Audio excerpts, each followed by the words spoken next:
meu irmão, minha irmã, querida família, verdadeiramente tu és o Filho de Deus. Esta foi a profissão de fé destes discípulos.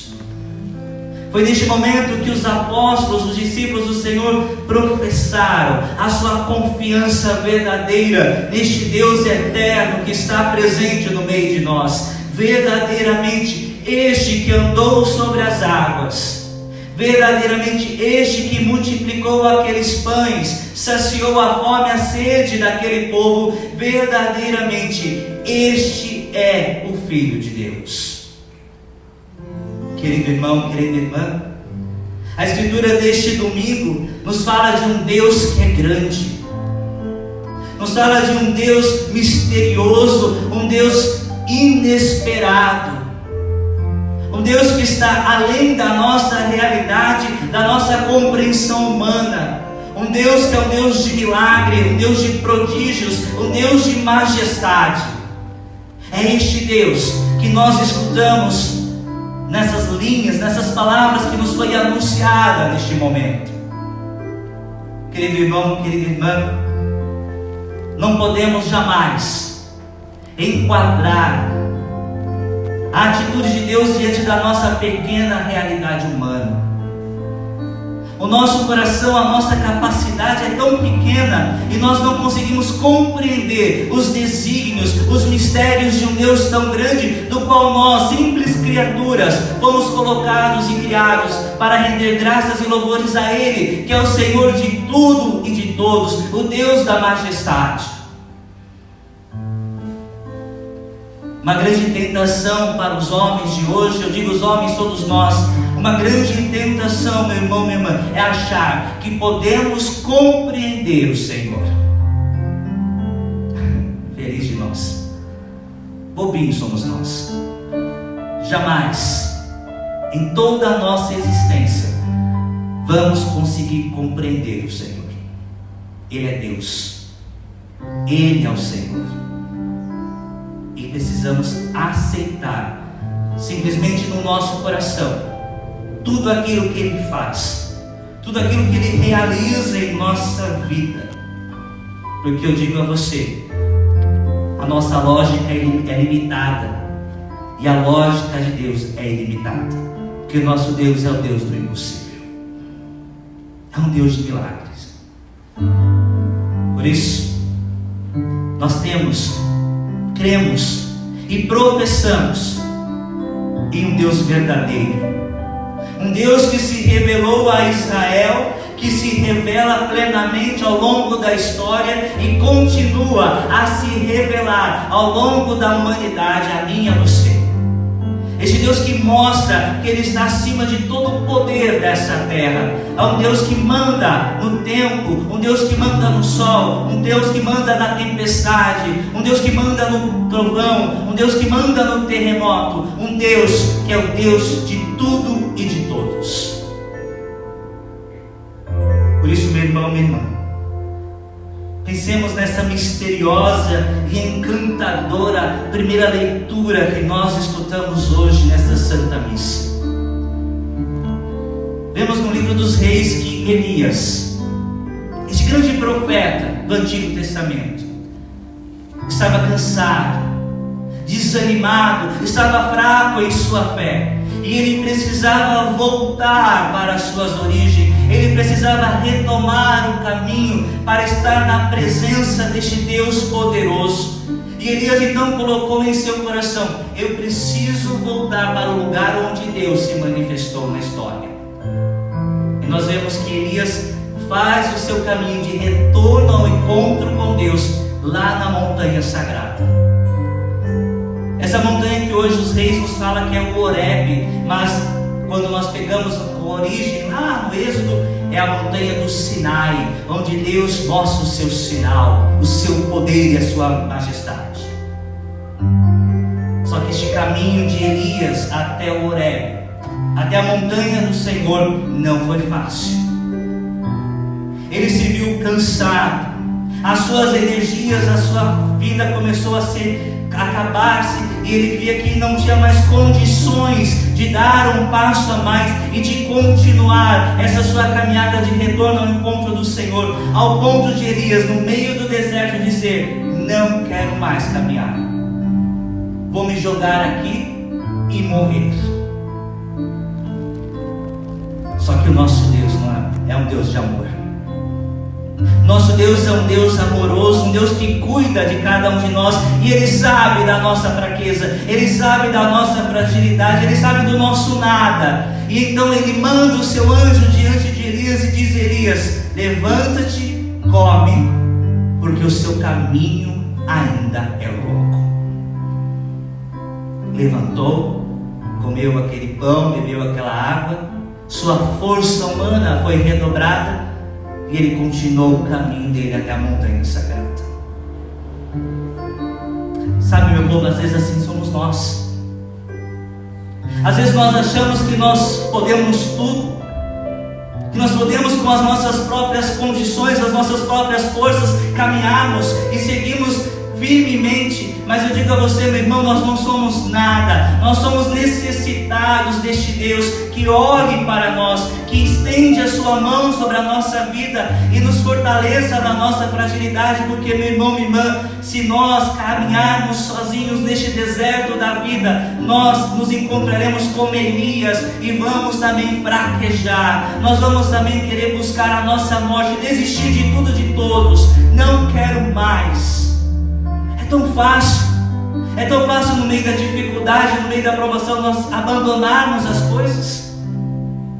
Quantos de nós abandonamos o caminho do Senhor? Quantos de nós abandonamos a sua obra? Quantos de nós abandonamos a sua igreja, achando que pode sozinho e não precisa mais da igreja do Senhor, não precisa de Deus, porque Deus está no meu coração? Meu irmão, minha irmã infeliz, coitado. Nós somos necessitados dessa presença, deste amor, deste olhar, desta mão amorosa. Deus olhou para o seu profeta e Deus olha para nós, profetas do tempo de hoje. Ele envia para nós os seus mensageiros para nos dar a força, o alimento, para levantarmos e darmos um passo a mais. A leitura nos diz que Elias então chegou ao Horebe, a montanha sagrada. E lá então ele teve uma manifestação de que Deus iria falar com ele. Só que se olharmos lá no Antigo Testamento, do Êxodo, quando Deus se manifestava aos patriarcas, quando Deus se manifestava a Moisés, era com sinais grandiosos. Deus, quando falava com Moisés, era tempestade, era trovão, era terremoto, era uma nuvem densa que descia sobre a montanha sagrada, que as pessoas que estavam lá embaixo tremiam de temor e tremor diante da presença deste grande Deus. E ele entregou para Moisés as tábuas da lei, o mandamento que nós seguimos até hoje. E é este Deus que Elias queria enxergar, este Deus que vinha com trovão, com terremoto, com ventos. Só que quando veio tudo isso, Deus lá não estava. Deus não estava no trovão, não estava no fogo, não estava no terremoto, não estava na nuvem densa. Quando menos ele esperou, adentrando na gruta, ele sente no seu rosto uma brisa suave e mansa. Ali Deus estava. Ali o Senhor manifestou o seu poder. E o que Deus está dizendo a nós? Eu e você, meu irmão, minha irmã, nós estamos no meio do trovão. Nós estamos no meio deste terremoto, deste tremor, deste vendaval, deste fogo que tem tomado as nossas forças, as nossas energias. E se não pararmos um pouco que seja, para nos colocarmos no silêncio do Senhor, na oração e na adoração, não sentiremos a presença do Senhor que vem para acalmar o nosso coração, para acalmar a nossa vida numa brisa suave e mansa. Precisamos acalmar um pouquinho. E todo aquele que crê, todo aquele que é crente, todo aquele que é católico, ele precisa lembrar que precisa parar dos seus afazeres, da muvuca do dia a dia, da agitação de sua vida, e ficar no silêncio pessoal para ouvir e sentir a presença de um Deus que vem tranquilamente acalmar a nossa vida, que vem fortalecer a nossa caminhada, que vem alimentar a nossa fé. É este Deus. É este Deus que Elias professou aqui. E é este Deus que nós queremos sentir e nós acreditamos. É um Deus que é o Deus de tudo e de todos, mas Ele não precisa manifestar o seu poder e a sua autoridade nas forças da natureza tortuosas, porque Ele mostra a nós a tranquilidade que ali Ele está.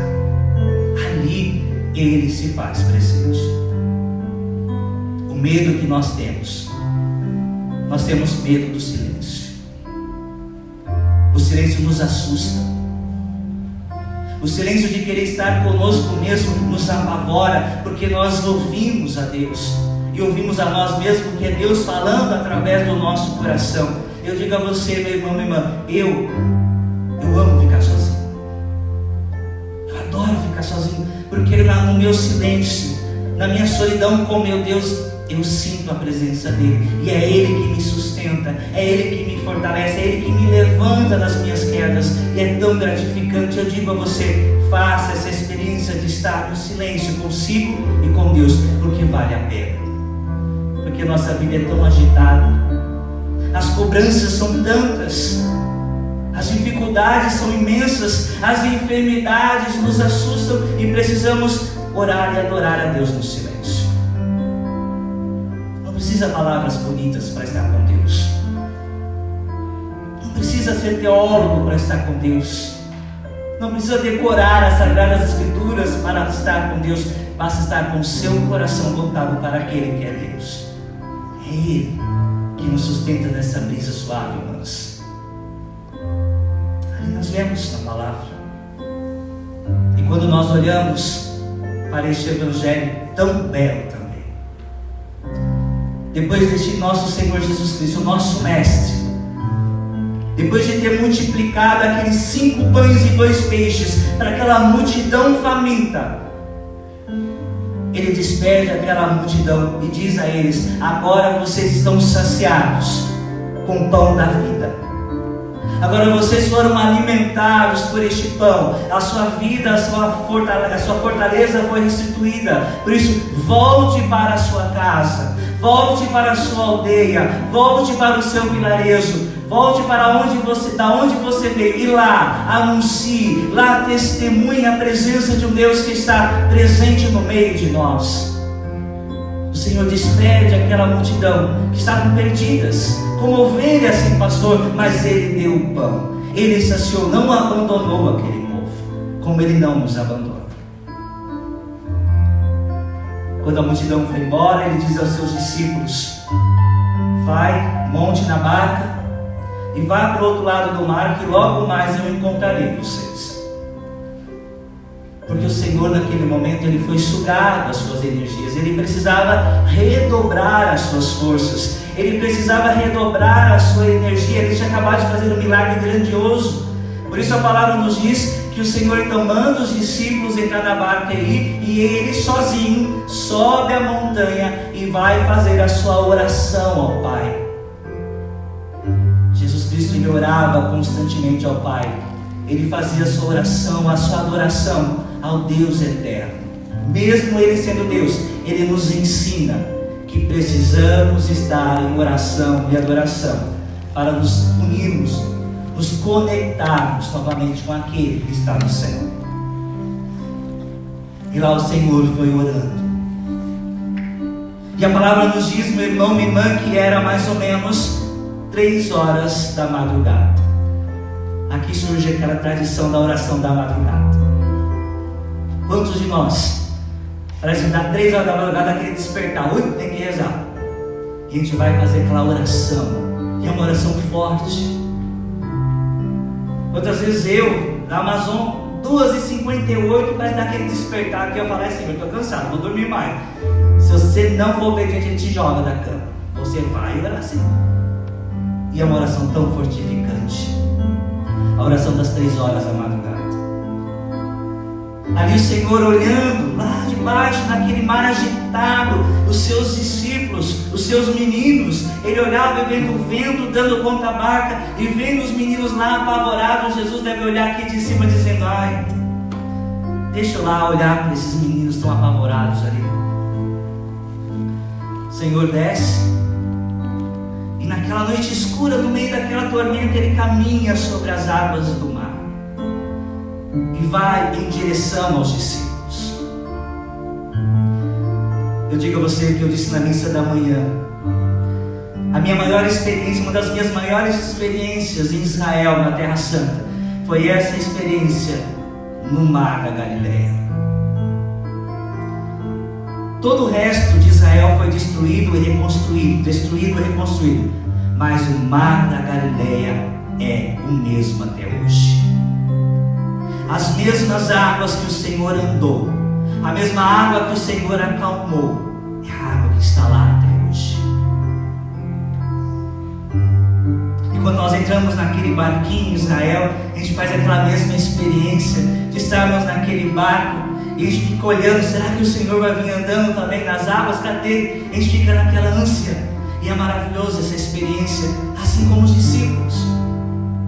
Só que nós sabemos quem está vindo na nossa direção, eles não. No meio do temor e do tremor, do vento dando contra aquele barco, os discípulos apavorados, o Senhor olha o medo daqueles seus discípulos, caminha sobre as águas. E quando de repente um dos seus discípulos enxerga longe um vulto dizendo: é um fantasma, grita de medo. O Senhor olha para aqueles lá e fala assim: imagine só, ai meu Deus, ai meu Pai. Olha para eles e fala: homens. E Pedro, na sua audácia, que Pedro foi audacioso, Pedro foi corajoso. Temos que olhar dois lados de Pedro neste momento, nessa passagem, porque Pedro, ele foi audacioso e olhou e falou, gritou lá: se és verdadeiramente o Senhor, manda-me descer desse barco agora e caminhar sobre as águas em direção a ti. Ele quis provar isso, quis testar se era Deus que estava ali ou não era um fantasma, ou um inimigo, o diabo tentando iludir eles. E o Senhor disse a Pedro assim: vem. Só disse isso. E você acha que Pedro desceu rapidinho pulando o barco? Claro que não. Duvidou ainda. Pedro pôs um pé para fora, para ver se não ia afundar. Estava no meio do mar. Pôs o outro. E aí, com medo, igual uma criança está aprendendo a andar, sabe? O bebezinho quando levanta e cai. Assim Pedro foi. Foi caminhando em direção àquele que estava ali. Enquanto o seu olhar estava fito no Senhor, ele caminhou firmemente sobre as águas.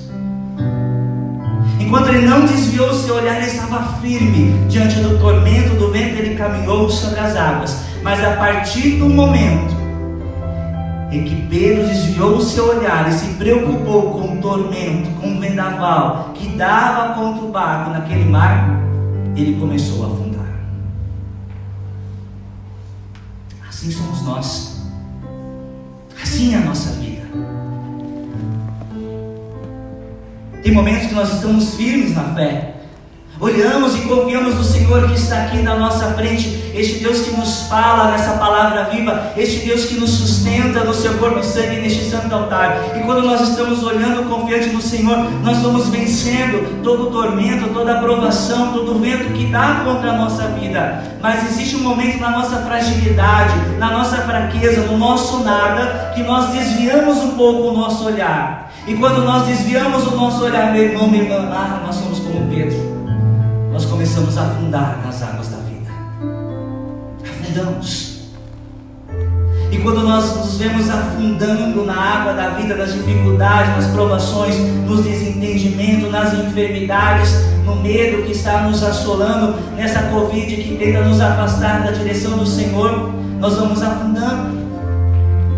E aí, meu irmão, minha irmã, basta nos dizer como Pedro gritar: Senhor, salva-me! Senhor, salva-me, eu estou afundando. E nosso Senhor Jesus Cristo olhou para Pedro foi em direção a ele, estendeu a mão e disse assim: homem de pouca fé, por que duvidastes? E é isso que o Senhor nos fala: por que você duvida? Por que você duvida? Eu sou o seu Deus. Porque quando os discípulos gritaram: quem és tu? Ele disse: eu sou. Essa foi a palavra de Jesus no meio do mar do tormento: eu sou. Ou seja, ele disse o nome de Deus, aquele mesmo Deus que manifestou o seu poder na sarça ardente a Moisés. Quando Moisés perguntou: o que eu vou falar para o faraó, quem és tu? Ele disse: eu sou grande, eu sou. Com essa mesma palavra, Jesus disse a Pedro e àqueles que estavam na barca: eu sou o grande, eu sou. Não duvide de mim, porque eu posso fazer milagres na sua vida. Eu posso fazer tudo na sua vida. Se você está afundando nessas águas, confie, porque eu sou o seu Deus. E o nosso Deus, meu irmão, minha irmã, Ele sempre estenderá as mãos e nos fará submergir novamente na água da vida. Assim como Ele fez com Pedro. Quando Pedro estava afundando e voltou a andar sobre as águas, segurando nas mãos do Senhor, você também poderá. Você também pode. Então não deixe que os ventos contrários, não deixe que a enfermidade, não deixe que a dor, a angústia, o desespero desvie o seu olhar do grande eu sou, porque Ele sempre estará estendendo a mão para você e te trazendo a vida, te fazendo caminhar sobre as dificuldades, porque você é vencedor, porque Ele venceu o mundo por nós. Quando o Senhor subiu ao barco, colocou Pedro de volta nessa barca, Ele disse ao mar: calma-te, silencia-te. Disse ao vento: pare. Ele é o Senhor do vento, Ele é o Senhor do mar, Ele é o Senhor do céu e da terra, Ele é o Senhor de tudo e de todos. É Ele que nos dá a vida, é Ele que nos sustenta, é Ele que nos fortalece. Por isso, creia, meu irmão, minha irmã, caminhe com o Senhor. Deixe que Ele estenda a mão dele e te conduza cada vez mais nas águas tormentas da nossa vida, e te conduza novamente em direção à barca. E eu digo a você: a barca que o Senhor colocou a Pedro é esta barca do qual nós estamos hoje. A barca de Pedro, onde o Senhor acalmou o mar, é a sua igreja, a igreja una, santa, católica, apostólica, romana. E é nesta barca que nós iremos passar por todas as tormentas juntos, porque o Senhor está dentro desta barca. É Ele que conduz esta barca, é Ele que está com o timão na mão, é Ele que está conduzindo esta barca e dizendo para que tudo se acalme, e mostrando a você, meu irmão, minha irmã, que se você permanecer com Ele nesta barca, do qual Ele é o Senhor, Ele está te conduzindo para o porto seguro, está te conduzindo para a terra onde Ele já preparou para nós, a terra da vida, a terra do amor. Por isso, tenha fé no Senhor, tenha fé em Jesus Cristo, queira caminhar com o Senhor na igreja dele, porque aquele que quer caminhar sozinho vai se afundar nas águas da vida. Aquele que quis querer caminhar sozinho, dizendo que pode fazer, porque a palavra me diz: vai no teu quarto e ora ao teu pai que está escondido, ele te revelará a palavra, este vai se afundar. Pode dar 2 passos, mas vai afundar, porque sozinhos não podemos, sozinhos não conseguiremos passar as dificuldades, as tormentas, a pandemia, a Covid. Mas nós temos um Deus que é um Deus que vai curar a nossa vida, um Deus que está do nosso lado, um Deus que não nos abandona, um Deus que não nos deixou sozinhos. E este tormento todo aqui vai passar, e quando nós menos esperarmos, Ele ali está. Ele está conosco, Ele está do nosso lado. Então caminhe com a igreja, caminhe na barca onde o Senhor está presente, e creia que nessa barca você será vitorioso, meu irmão, minha irmã. Porque, como diz São Paulo para nós no dia de hoje, nós somos descendentes de um amor tão grande, porque nós pertencemos a uma adoção filial de um Deus que não nos abandonou jamais. Nós temos um Cristo, do qual está acima de todos. Este Cristo, que é o Deus bendito para sempre no meio de nós. Ele é bendito, Ele é eterno, Ele é verdadeiro. Por isso, nas águas da vida que nós estamos, nas tormentas, nas dúvidas, não desvie o seu olhar do Senhor. Ele sempre estará lá, sustentando a sua vida, estendendo a mão dele, te trazendo de volta, submergindo na vida eterna. Porque, meu irmão, a verdade e o amor se encontrarão, a justiça e a paz se abraçarão, e o Senhor fará brotar nessa terra a justiça, o amor e a bondade. Creia nisso, creia verdadeiramente, meu irmão, minha irmã, porque o barco da vida está em direção ao porto, que é o Senhor. E neste barco da vida virão ventos de todo lado para provar a nossa existência, a nossa fé.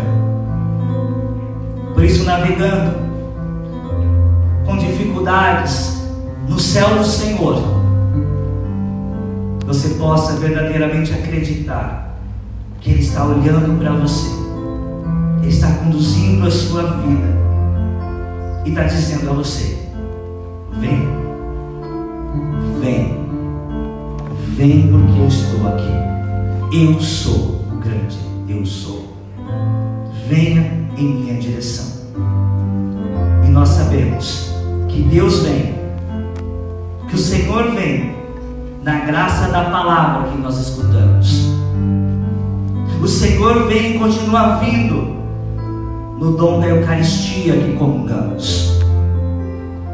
E o Senhor vem manifestar o seu poder de tantos outros modos discretos, porque Cristo é Deus, e sendo Deus, Ele nos ajuda a reconhecer que necessitamos dele. Ele nos ajuda a caminharmos ao teu encontro, vencendo as águas do mar da vida. E no final, Ele vai mostrar a sua bondade e a sua justiça, e a salvação Ele nos concederá.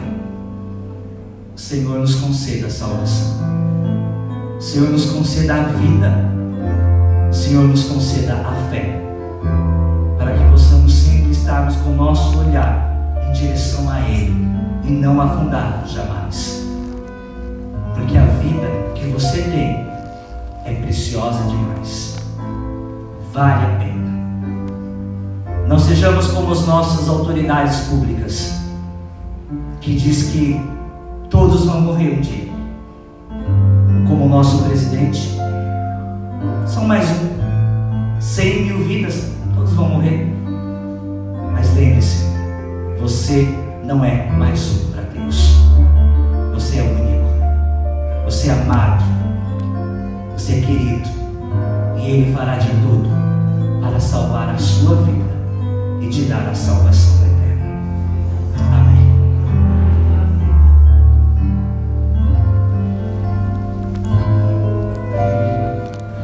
Mostrai-nos, ó Senhor, vossa bondade e a vossa salvação nos conceder.